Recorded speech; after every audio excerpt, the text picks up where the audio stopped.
Hello students, आज हम शुरू करेंगे सॉलिड्स के अंदर पैकिंग किस तरीके से होती है। तो ये है हमारे पास क्लोज पैक्ड स्ट्रक्चर। ये हम जानते हैं कि सॉलिड के अंदर जो कॉन्स्टिट्यूएंट पार्टिकल्स हैं वो गैसेस और लिक्विड के कंपैरिजन में इंटरमोलिकुलर फोर्सेस बहुत ज़्यादा होने की वजह से और थर्मल एनर्जी सबसे कम होने की वजह से वो एक दूसरे के साथ में क्लोजली पैक्ड होते हैं। और जब कॉन्स्टिट्यूएंट पार्टिकल्स एक दूसरे के साथ क्लोजली पैक्ड होंगे तो उनके बीच में जो वैकेंट स्पेस है वो बहुत कम रहेगा। जैसे लिक्विड और गैसेस के अंदर अगर हम देखें तो जो कॉन्स्टिट्यूएंट पार्टिकल्स हैं गैसेस के अंदर बहुत दूर दूर होते हैं and they are free to move.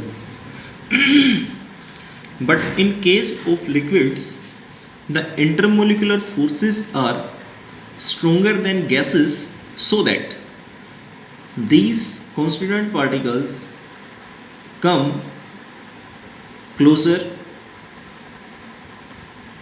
and the gap between constituent particles is less as compared to the gases. But ये हम जानते हैं कि सॉलिड के अंदर जो इंटरमोलिकुलर फोर्सेस हैं वो सबसे ज़्यादा होंगी। अब यहाँ पर इंटरमोलिकुलर फोर्सेस सबसे ज़्यादा होने की वजह से और थर्मल एनर्जी सबसे कम होने की वजह से ये एक दूसरे के साथ में क्लोजली पैक्ड होंगे। अब इसका मतलब ये नहीं होगा कि इन कॉन्स्टिट्यूएंट पार्टिकल्स के बीच में कोई भी स्पेस नहीं है। बहुत ज़्यादा क्लोजली पैक्ड होने के साथ साथ यहाँ पर कुछ vacant space in constituent particles के बीच में बचता है। जैसे कुछ इस तरीके से पैकिंग है, बहुत क्लोजली पैक्ड है, बट इसके बावजूद यहाँ पर कुछ ना कुछ जो स्पेस है वो होगा। But in the case of gases and liquids we can easily observe that there is some space between the constituent particles. But यहाँ पर जो सॉलिड होंगे इन सॉलिड्स के कॉन्स्टिट्यूएंट पार्टिकल्स के बीच में भी कुछ स्पेस होता है। अब आगे हम देखेंगे कि किस तरीके से कॉन्स्टिट्यूएंट पार्टिकल्स एक सॉलिड के अंदर अरेंज होते हैं। बट उससे पहले हम समझेंगे कि कोऑर्डिनेशन नंबर क्या होता है। देखिए कोऑर्डिनेशन नंबर क्या है।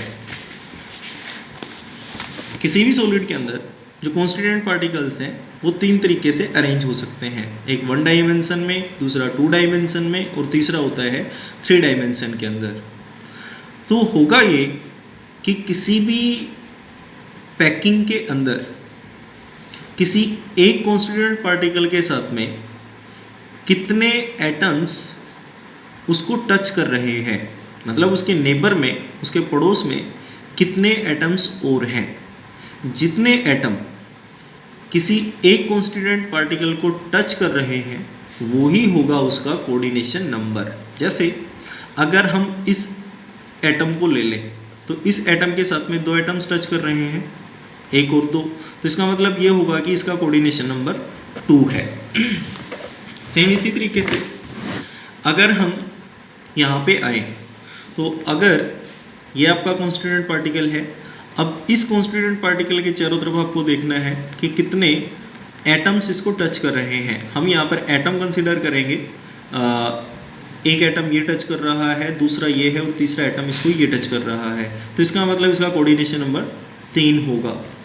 तो कोऑर्डिनेशन नंबर की जो डेफिनेशन है वो होती है the number of nearest neighbours of A particle is called its coordination number. इसकी डेफिनेशन हम दूसरी भी दे सकते हैं।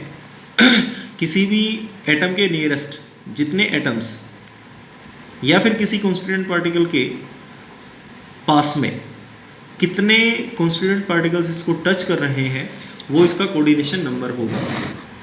ओके, अब उसके बाद में है क्लोज पैकिंग इन 1 डायमेंशन। बहुत आसान है। तो देखिए 3 डायमेंशंस हम जानते हैं, एक आपकी लेंथ हो गई, दूसरी ब्रेड्थ और तीसरी हाइट। अब 1 डायमेंशन पैकिंग के अंदर जो कॉन्स्टिट्यूएंट पार्टिकल्स हैं वो सिर्फ एक डायरेक्शन के अंदर अपने आप को रिपीट करेंगे। जैसे ये हमारे पास हॉरिजॉन्टल रो है, इस तरफ अगर हम आएंगे तो ये आपकी वर्टिकल रो होगी। ठीक है। तो यहाँ पर सपोज एक कॉन्स्टिट्यूएंट पार्टिकल है, कोई भी एक, कुछ इस तरीके से है, उसके बाद में एक ही डायमेंशन के अंदर हमें चलना है। अगर इस तरफ चलेंगे तो हम इसी तरफ जाएंगे कंटिन्यूसली, ठीक है। दूसरे डायमेंशन के अंदर हम बिल्कुल भी कॉन्स्टिट्यूएंट पार्टिकल्स को अरेंज नहीं करेंगे। और यहाँ पर ये जो कॉन्स्टिट्यूएंट पार्टिकल्स हैं इनको हम मानेंगे हार्ड स्फीयर, ठीक है। ये सभी हार्ड स्फीयर्स हैं और ये हार्ड स्फीयर्स एक हॉरिजॉन्टल रो के अंदर अपने आप को बार बार रिपीट कर रहे हैं, सिर्फ एक डायमेंशन के अंदर। तो इस तरीके की जो पैकिंग होगी इसको बोलते हैं हम close packing in one dimension. तो इसकी डेफिनेशन होगी, in one dimensional packing of solids there is only one way of arranging spheres in which the spheres, bracket में है, constituent particles are placed in a horizontal row touching each other, ये एक दूसरे को touch करेंगे। सिर्फ ये एक डायमेंशन में है, दूसरा डायमेंशन हम यहाँ पे नहीं लेंगे। यहाँ पर हम देख सकते हैं कि कोई भी अगर एक कॉन्स्टिट्यूएंट पार्टिकल है, उस कॉन्स्टिट्यूएंट पार्टिकल के साथ में दो कॉन्स्टिट्यूएंट पार्टिकल्स और हार्ड स्फीयर और हैं, एक हार्ड स्फीयर ये है, दूसरा हार्ड स्फीयर ये है, ठीक है। तो इस एटम के नेबर में कितने एटम्स हैं? दो। इसको दो एटम्स या फिर दो हार्ड स्फीयर्स टच कर रहे हैं, तो इसका मतलब ये होगा कि इसका जो कोऑर्डिनेशन नंबर है वो 2 होगा, ठीक है। तो ये आपसे पूछा जा सकता है कि वन डायमेंशनल क्लोज पैकिंग के अंदर कोऑर्डिनेशन नंबर कितना होता है, ठीक है। इन one dimensional packing coordination number is always 2, ठीक है, ये 2 होगा। उसके बाद में है क्लोज पैकिंग इन 2 डायमेंशंस। हमने वन डायमेंशनल पैकिंग पढ़ी, उसी से हम 2 डायमेंशनल पैकिंग को ऑब्टेन कर सकते हैं, ओके। वहां पर हमने सिर्फ एक डायमेंशन लिया, इधर लेंगे हम 2 डायमेंशंस, ओके। अगर ये हॉरिजॉन्टल रो है, हॉरिजॉन्टल रो के साथ साथ हम इसको वर्टिकल रोज के अंदर भी अरेंज कर सकते हैं, ओके। तो यहाँ पर देखिए, 2 dimensional packing of solids can be obtained from one dimensional packing. There are 2 types of close packing in 2D। एक होता है स्क्वायर क्लोज पैकिंग, जिसको हम AA टाइप बोलते हैं इन 2D, और दूसरा होता है hexagonal close packing in 2D, इसको ABAB टाइप भी बोला जाता है, ठीक है।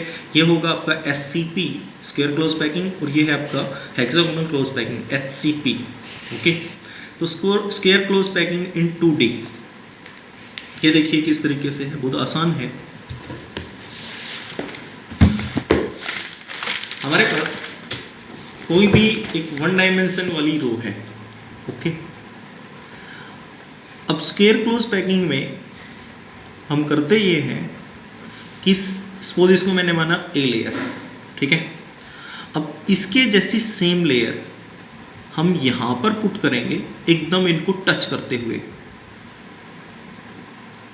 डायरेक्टली कुछ इस तरीके से। फिर अगली लेयर ये भी A जैसी होगी, मतलब सभी जो लेयर्स हैं इसके अंदर एक जैसी होंगी, तो इसको भी हम A मानेंगे, इसको भी A मानेंगे, ठीक है। कहने का मतलब ये होगा कि square close packing in 2D, जो लेयर्स हैं वो एज इट इज़ एक दूसरी लेयर्स के ऊपर रखी जाएंगी। यहाँ पर एक डायमेंशन ये हो गया, दूसरा डायमेंशन ये हो गया, ठीक है। तो 2D के अंदर आया ये। अब अगर हम किसी भी एक एटम को ले लें और इस एटम्स को लेते हुए हम देखेंगे कि कितने एटम्स इसको टच कर रहे हैं। एक एटम ये टच कर रहा है, दूसरा ये, तीसरा ये, ठीक है, और चौथा एटम इसको ये टच कर रहा है, ये वाला एटम इसको टच नहीं कर रहा है, ठीक है। तो square close packing in 2D के अंदर जो कोऑर्डिनेशन नंबर है वो 4 आ जाएगा, ठीक है। अब इसका नाम स्क्वायर क्लोज पैकिंग क्यों है, ठीक है। तो देखिए, जो एटम्स इस सेंट्रल एटम को टच कर रहे हैं, अगर उनके सेंटर को हम एक दूसरे के साथ में मिलाएं, तो मिलाने के बाद में हम देखेंगे कि यहाँ पर एक स्क्वायर बनता है, ठीक है। इस वजह से इसको बोलते हैं हम स्क्वायर क्लोज पैकिंग, ओके। तो ये आपका क्लियर है। देखिए, in SCP or square close packing in 2D, the second row may be placed in contact with the first row in such a way that the spheres of the second row are exactly above those of the first row. Same बात है कि second row को हम कुछ इस तरीके से रखेंगे कि वो फर्स्ट रो के ऊपर एज इट इज आए। The spheres are arranged horizontally as well as vertically. यहाँ पर जो स्फीयर्स हैं, स्फीयर्स यहाँ पे कुछ नहीं है, they are the constituent particles. इनको हम हॉरिजॉन्टली और vertically as it is put करेंगे। In SCP the first row is exactly same like the second row. If the first row is A then the second row is also A. Hence this type of packing और arrangement is also known as A type. मतलब A type के जो atoms हैं वो बार बार यहाँ पर arrange होंगे। हम यहाँ पर जो हार्ड स्फीयर्स हैं या फिर जो लेयर्स हैं उनको हम ए मानेंगे। In this arrangement the coordination number is 4। ये मैंने भी आपको बताया। This touching neighbouring atoms on joining form the square. मतलब ये है कि जब इन हार्ड स्फीयर्स को हम टच करेंगे, एटम्स को हम टच करेंगे और टच करने के बाद में इनके सेंटर्स को हम मिलाते हैं तो उसके बाद में जो स्क्वायर है उसकी फॉर्मेशन होती है। इसी वजह से इसको बोलते हैं हम स्क्वायर क्लोज पैकिंग। इसको हम हमारी बुक से आसानी से समझ सकते हैं। ठीक है, जैसे ये हमारे पास स्क्वायर क्लोज पैकिंग है। सभी जो लेयर्स हैं वो एज इट इज अरेंज रहेंगी ए टाइप, और इस एटम के टच में 4 एटम्स हैं। ठीक है, 1 2 3 और 4, तो इसका कोऑर्डिनेशन नंबर 4 आ जाएगा। और जो एटम्स इसको टच कर रहे हैं सेंट्रल एटम्स को, इनके सेंटर को हमें ज्वाइन करना है। और जैसे हम इसको ज्वाइन करेंगे तो उसके बाद में आपका जो स्क्वायर है उसकी फॉर्मेशन होती है और सभी लेयर्स यहाँ पर एक जैसी होंगी। इसी वजह से इसके अरेंजमेंट को बोलते हैं हम ए टाइप अरेंजमेंट और पैकिंग को बोलेंगे हम स्क्वायर क्लोज पैकिंग। उसके बाद में नेक्स्ट है hexagonal close packing in 2D। Square close packing 3D में आएगी, 3D में भी आएगी, और इसके अलावा ये HCP 3D में भी होगी। ठीक है, और इसी से हम इसको ऑब्टेन करेंगे। तो hexagonal close packing in 2D। अब देखिए इसमें क्या होता है। जैसे हमने स्क्वायर क्लोज पैकिंग के अंदर देखा कि जो एटम्स हैं उनकी लेयर्स को एज इट इज़ हम उनके ऊपर अरेंज करते हैं।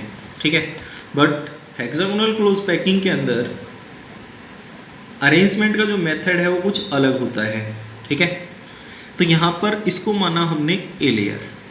ओके, अब जो नेक्स्ट लेयर होगी उस लेयर को हम यहाँ पे ना पुट करते हुए उसको कुछ इस तरीके से पुट करेंगे इसके डिप्रेशन के अंदर। ये जो खाली जगह है इसको हम डिप्रेशन नाम दे रहे हैं।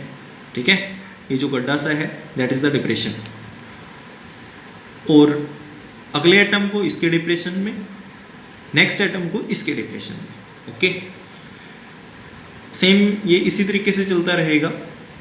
तो ये वाली जो लेयर है वो इस लेयर से डिफरेंट है। ठीक है, तो ये होगी आपकी बी लेयर। अब जो नेक्स्ट लेयर है उसको सेकंड रो के डिप्रेशन में रखेंगे हम। ठीक है, इस एटम को हमने यहाँ पे पुट किया तो दूसरा एटम आपका या फिर जो हार्ड स्फीयर है वो यहाँ पे आएगा। ठीक है, तो कहने का मतलब ये है कि जो नेक्स्ट लेयर्स हैं वो इनके डिप्रेशंस के अंदर पुट करनी है। अब ऐसी जो पैकिंग होगी उस पैकिंग को बोलते हैं हम हेक्सागोनल क्लोज पैकिंग। ठीक है, तो यहाँ पर सपोज ये आपकी ए लेयर है, ये वाली। अगली लेयर को हम इसके डिप्रेशन में पुट करेंगे, मतलब ये वाला जो एटम है इसके डिप्रेशन में आ गया। फिर अगली जो लेयर होगी उसको हम इसके डिप्रेशन में रखेंगे। जैसे ये बी लेयर है, इसके डिप्रेशन में इसको रखा हमने, लगातार इस तरीके से अरेंज करेंगे। फिर अगली जो लेयर होगी उसको उससे ऊपर वाली लेयर के डिप्रेशंस में पुट करते हैं, इस डिप्रेशन में पुट किए। ठीक है, तो ऐसी पैकिंग को बोलते हैं हम हेक्सागोनल क्लोज पैकिंग। अब हमें देखना है कि इस हेक्सागोनल क्लोज पैकिंग के अंदर कोऑर्डिनेशन नंबर क्या होगा। जैसे ये एटम है सेंट्रल एटम, इसको आप काउंट नहीं करोगे, हमें कोऑर्डिनेशन नंबर के लिए काउंट करना है कि इस एटम को कितने एटम्स टच कर रहे हैं या कितने हार्ड स्फीयर्स। यहाँ पर एटम्स ना बोलकर इनको हम हार्ड स्फीयर्स भी बोल सकते हैं। तो 1 2 3 4 5 और 6, टोटल 6 एटम्स इसको टच कर रहे हैं। तो इसका मतलब ये होगा HCP in 2D has the coordination number 6। अब इसका नाम हेक्सागोनल क्लोज पैकिंग क्यों है? ये जो 6 एटम्स या फिर हार्ड स्पीयर्स इस हार्ड स्पीयर को टच कर रहे हैं, इनके सेंटर्स को हम जैसे ही ज्वाइन करेंगे तो ज्वाइन करने के बाद में एक हेक्सागन की फॉर्मेशन होती है, so that we shall call it hexagonal close packet. ठीक है, कोऑर्डिनेशन नंबर यहाँ पर 6 होगा। उसके बाद in HCP some vacant spaces are found in triangular shape. अब देखो HCP में होता ये है कि कुछ वैकेंट स्पेस बचेगा, जैसे जैसे हम इनको टच करवाएंगे तो यहाँ पर ये जो खाली जगह बची हुई है इसको बोलते हैं हम वॉइड। एम्प्टी जो स्पेस होता है सॉलिड के अंदर उसको हम नाम देते हैं वॉइड। तो यहाँ पर ये जो वॉइड है वो ट्रायंगुलर है शेप में, ठीक है, और यहाँ पर 2 टाइप के ट्रायंगुलर वॉइड्स बनते हैं। इस लेयर के अंदर जितने भी ट्रायंगुलर वॉइड्स हैं उनका जो टॉप है, इनका जो एपेक्स है वो ऊपर की तरफ है, ठीक है, बट अगली लेयर के अंदर जितने भी ट्रायंगुलर वॉइड्स हैं उनका एपेक्स नीचे की तरफ है, डाउनवर्ड है, ठीक है। ऊपर वाली लेयर के अंदर ट्रायंगुलर वॉइड्स का जो एपेक्स है वो अपवर्ड होगा और नेक्स्ट लेयर के अंदर ये होगा आपका डाउनवर्ड। ओके, तो ये थी हमारी 2 डायमेंशन के अंदर 2 टाइप की पैकिंग्स। अब उसके बाद में हम आगे पढ़ेंगे नेक्स्ट लेक्चर के अंदर packing in 3D। Thank you for watching the video.